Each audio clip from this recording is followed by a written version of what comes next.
Hi, guys. Huh? I think 3 we minutes, are it's getting ready. So just to warm up a bit, can you guys just say BDL Accelerate? Okay, so 1, 2, 3. That was pretty good, but one more time. Come on, a bit louder. 1, 2, 3. Awesome. We have the main organizer here, Samer, so I would like to thank him this way as well.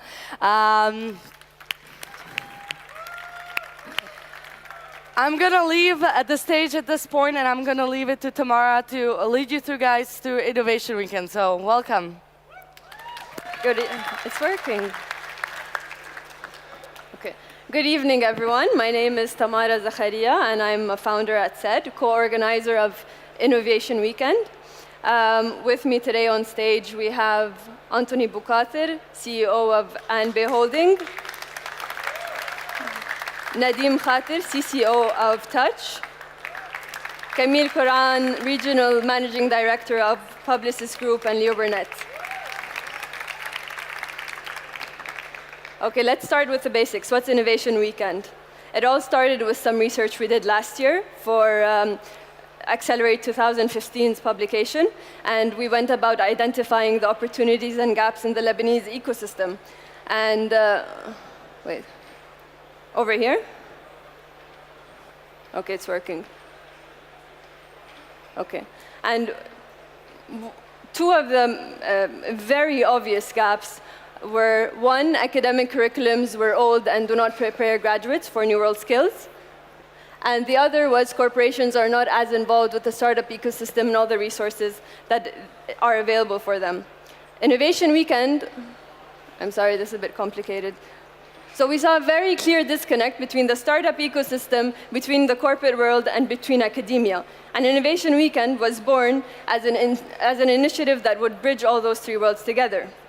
Innovation Weekend is founded and co-organized by Startup Megaphone and SET in collaboration with Sequence.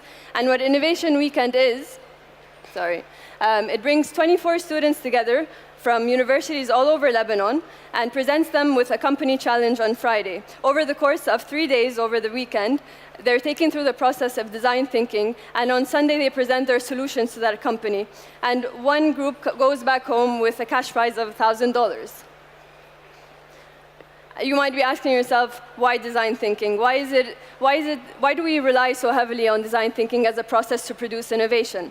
And what design thinking does, essentially, it demystifies innovation. What innovation is, to many people's minds, is this eureka moment, something we wait upon like we would wait upon a shooting star, something that just happens, as opposed to a structured process that we can repeat time after time to produce innovation. And innovation might be that very messy blob, which has no structure, has no processes. And what we do with design thinking, we deconstruct that into steps. And the first step is, we start with what is. We understand, what do we currently have at hand? What's the problem? What are the challenges? What do the users feel, see, hear? And once we have a very, very deep understanding of what is today, we start wondering, what if? And this is when we go crazy with our ideas. We come up with a bunch of crazy, usually very, very bad ideas, but at this point, we don't go after quality, we're just going after quantity, and we try to dismiss judgment as much as possible. And then we move to what wows. So we have a bunch of really bad and some really cool ideas, and we move on to choosing one of them to elaborate. And then we choose the one that that we believe in could be a potential solution for the challenge. And then towards the end, we start being adults, and we move away from all our post-it notes and all our crazy, ridiculous ideas, and we start wondering what works. And this is when we start building prototypes, and we start testing those prototypes. Who has struggled with taking out a cookie from that ridiculous cylindrical package? Anyone done that? Okay, perfect. This would be a design thinker's solution to a company coming to them and asking, I want to increase my cookie sales. So instead of going after advertising and looking at all their numbers and analyzing them, what a design thinker would do would go and observe people as they open that package and as they eat it, and they would see someone really struggling to get that cookie out, and they would come up with this really cool solution of, let's put a little curve and make everyone's life easier, and maybe that would increase our sales. So that's what design thinking is essentially, and that's what the students do for the companies over the course of those 3 days. So far, we've had 4 companies participate in collaboration with BDL Accelerate. They've all been under this big umbrella, and that's why they're presenting all here today. The first company was ANB. The second company was Touch, followed by Leo Burnett, and finally Red Bull. We've had 500 applications for these 4 innovation weekends.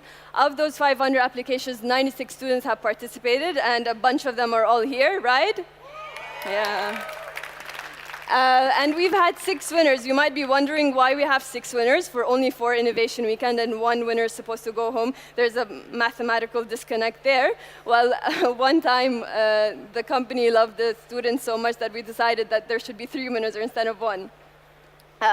And the impact has been so far, sorry, this clicker is, so far the impact has been really, really impressive. Out of the first innovation weekend, we've had our first corporate accelerator come out, and Nicola will tell you a bit more about that. And some of the solutions were in talks with the companies to see how they can be implemented in their companies. So I mean, that's very quickly what we do at Innovation Weekend, but I'm going to leave it to the student groups, the winners from each of the Innovation Weekends, to give you a very small glimpse of what they went through and the solutions they presented for each of the companies. We're going to start with the first edition of the Innovation Weekend, which was a challenge that ANB presented, and it was pricing used cars. They came to the students with that challenge, and Anthony Boulos will be presenting.